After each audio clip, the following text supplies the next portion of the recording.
I mean, this is proof as to why, it doesn't make sense for me to go to TwitchCon. This is like the whole point. This is literally the reason. Like, what kind of statement is this? You're in the new Philly D thumbnail. Next up, products for Prime Day special. But the next up in the news today, it actually starts with a question, and that is, with how crazy things feel in America right now, are you afraid to go to large events in public? And connected to that question, we've seen political creators here and there canceling things individually, as well as big creators like Hasan Piker, Valkyrie, Cutie Cinderella, and others announcing that they're going to be skipping TwitchCon later this month over safety concerns. And the latest person to drop out was Hasan, who during a stream announced that he wasn't going to go to the event, and he fleshed out his reasoning. I missed the social Hasan era. There is unfortunately an obvious setback there because of, one, all the political incidents that have taken place, and two, how those political incidents have had some pretty significant consequences in how much I can go out in the real world and socialize with other people. As I said already, I'm not going to TwitchCon, not because I'm worried about my own safety, but I'm literally not going to TwitchCon because I'm worried about the safety of others. I don't want to put them in the fucking crosshairs if some psycho freak decides, like, I'm going to go there. I'm very publicly not going to TwitchCon for that reason. Right, and that decision, it came after Valkyrie and Cutie Cinderella made it very clear over the last 2 weeks that they would also not be attending the event. With their initial thoughts popping up on their podcast, Whine About It. Can I say something? Yes. I've been so anxious and scared and sad this whole past week with everything that's been going on for multitude Whine of About It reasons mentioned. that I told Cutie, I was like, I'm kind of afraid to go to TwitchCon. Yeah.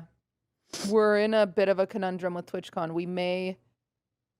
Listen, it's not... I have... It's not you, it's us. It's not you, it's us. I have told... Because we're supposed to do Whine About It live at TwitchCon. Love Twitch for supporting our show. I have given them a soft, hey, we're in a bit of a panic mode right now. Will we ever stop panicking? That's the problem. I don't know if think we're we being... will. Because I don't feel... The problem is right now, I don't... Respectfully, I don't feel irrational about it. I feel very... I think it's valid. Scared. Yeah, it just takes one person. Your stalkers are so upset about you not going, lol. Yeah, I've seen it. I've seen it online. A lot of people, it went viral on Twitter, and a lot of people basically demonstrated exactly why I was making this decision. Like, it was pretty crazy to see. The thing is, like, with TwitchCon, like, I'm still gonna do public events. Like, I'm obviously gonna be out and about in France and whatnot. And I've always been careful not to, like, reveal whatever public thing I'm doing ahead of time, for a multitude of different reasons. But as far as like a major event where I would be one of the headliners and, like, very publicly saying that I'm going, like TwitchCon, I think that it's just there's too many variables. There are too many variables at play, and it doesn't make sense to put other people in the crosshairs, so to speak. No one, I'm not trying to make a double entendre here, but it just doesn't make a lot of sense to risk other people. Yeah. Right, and then they go on to mention Ari Sato, who was a Japanese live streamer that was stabbed to death in the middle of a stream by someone local media called an anti-fan. So with things like that, as well as the killing of Charlie Kirk and politicians, it's obviously been at the front of a lot of people's minds, which led to Valkyrie saying last week, I'm just really uncomfortable with the world right now. Just so you guys know, Cutie and I are not going to TwitchCon anymore. We did back out. America is in a weird spot. Weird things are happening, and it's just, I don't feel safe. I open up, see the news, and then I'm like, holy moly, what is happening? And in general, there was a sentiment that there's a big overlap of people who hate watch streamers and those who are extremely politically active on platforms like Twitter. And here's how Pokimane put it last week. Here's the way I view it, especially with all the recent news surrounding Charlie Kirk. And of course, a lot of political talk happens on Twitter. And also for us, people like me, Ray, Cutie, other female streamers, the people who feel the most negative and most, like, passionately hateful. Yeah, this is also the other side of it is like there's always a permanent environment of insecurity for female streamers in general because they have, like, a ton of stalkers. And given the way that this kind of activity is conducted online, there's not a lot of great current efforts to create an environment of security. Like, there's not really much you can do about cyber stalking and, like, this kind of So it makes perfect sense for a lot of these people to feel even less safe in this environment, you know?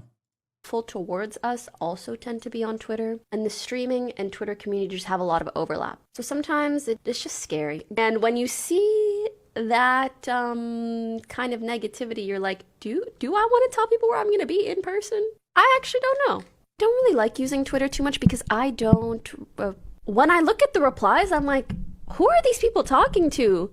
I sure as hell don't think it's me. Like, I'm like, you guys are not my community. How do you even know me? Or you post a selfie, people start losing their Right, and with that, you had people saying, you can just look to the replies to the news that Valkyrie and QT weren't going to see the overlap. Or with people posting things like, makes sense, dating Hasan puts a huge target on your back because he supports terrorists and call for violence on others. Twitch should ban him. With that appearing to be in reference to claims that Valkyrie and Hasan are dating. Right, and while I don't care or know if that's true, I guess what matters is that the perception is that they are, and it puts her in danger. We also have others like streamer Tectone, who's recently become extremely vocal about culture and politics, seeming to use the opportunity to push the narrative that all the recent shooters are left-leaning and figures like Hasan are to blame. In reaction to Hasan not going to TwitchCon, he wrote, "Hasan, you're the one who's causing these consequences the most out of any streamer on the planet."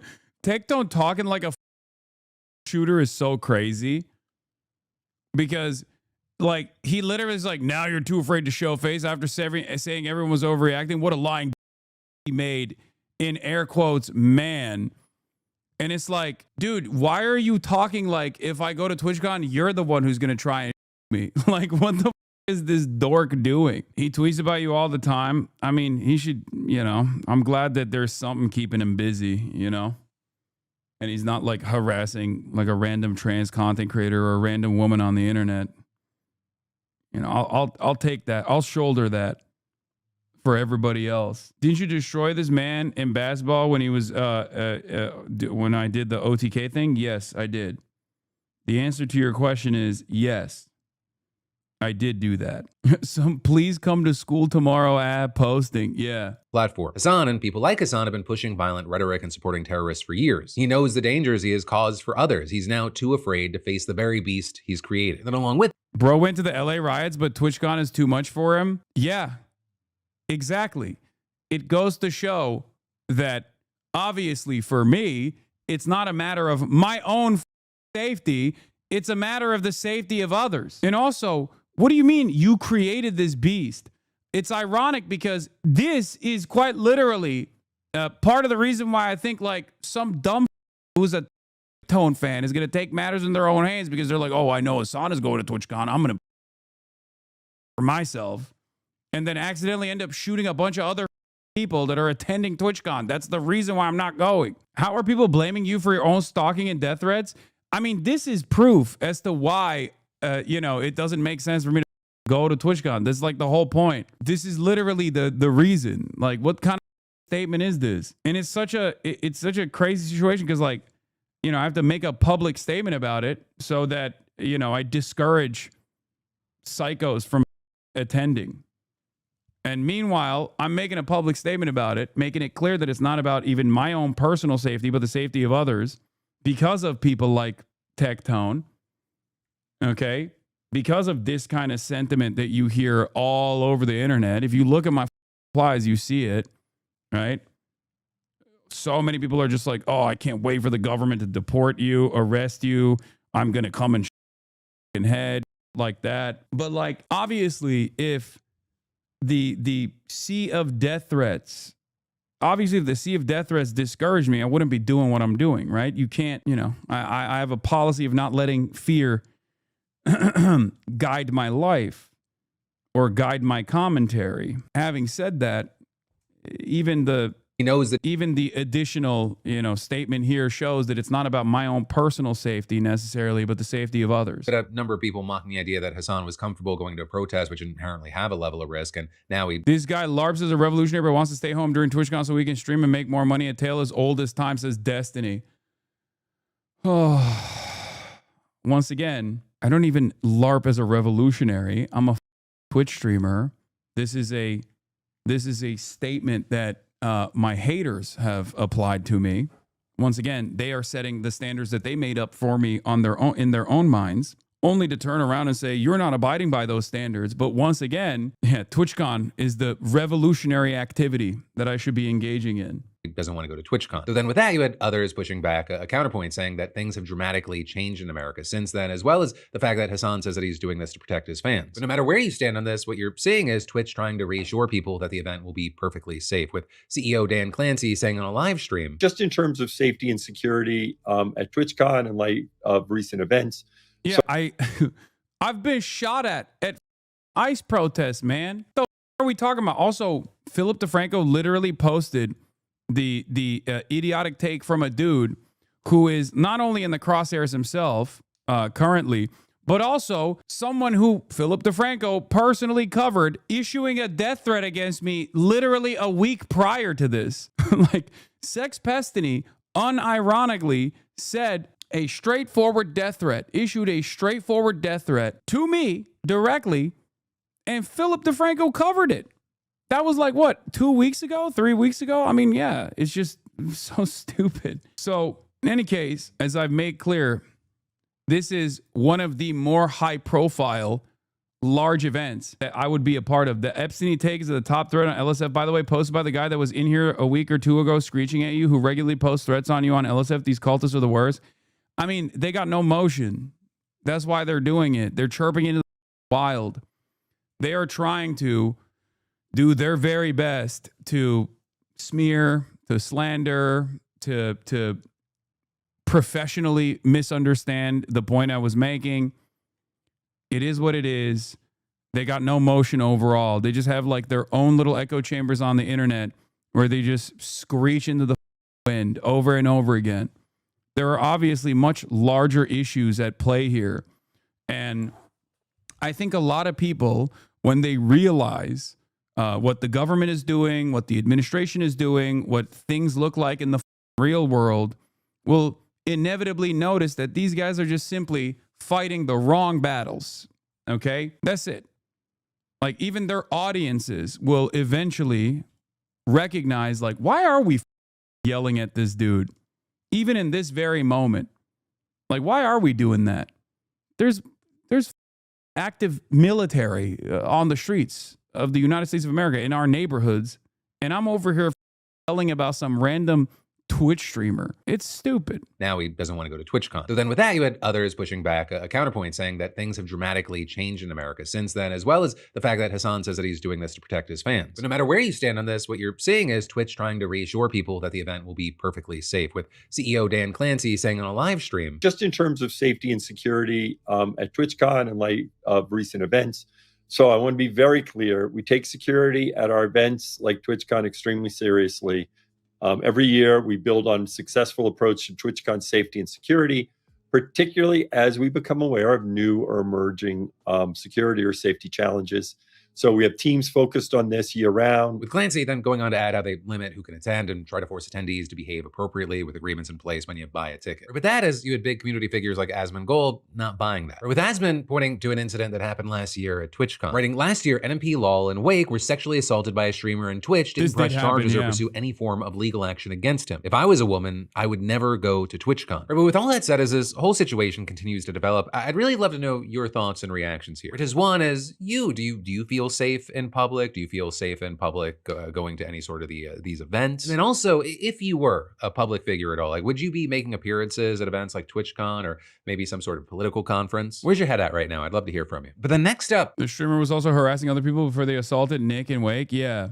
On the other hand, we have Hasan saying he doesn't want to endanger people. On the other side, we have a random Twitter user, a sex pest. What do you guys think? Let me know in the comments. I mean, that's the Philip DeFranco guarantee. Okay, he's gonna cover it like that, no matter what. It is what it is. It was classic. These captions were edited by someone in the team. They write your name as Hasan. No, guys, come on. You're focusing on the wrong shit. Okay, you've just been filled in. All right. Why do you think everyone just completely forgot that D is a? I know LSF is deleting comments about that, but it's crazy. I think in this day and age, there's too many things to focus on, and people just don't give. I guess it is what it is. I don't know if they've forgotten. I think many people don't even know because it doesn't actually reach. Like if if Sex Destiny had the same like dedicated cyber stalking team that he represents for someone like myself, I think anywhere and everywhere he went, people would be anywhere and everywhere where he went, people would be relitigating that over and over again. But I do think that there's also a broader issue here with just people demonstrating horrible behavior in general, with very few repercussions for it, from Dr. Kids Inspect all the way down to Sex Destiny. I think a lot of people just don't give a, you know, I mean, look at Pete Hegseth. Pete Hegseth himself is the Secretary of War. There's an environment of protection around people who behave like this. It's just, it is what it is, you know? It's kind of like the Trump effect, if you want to call it that.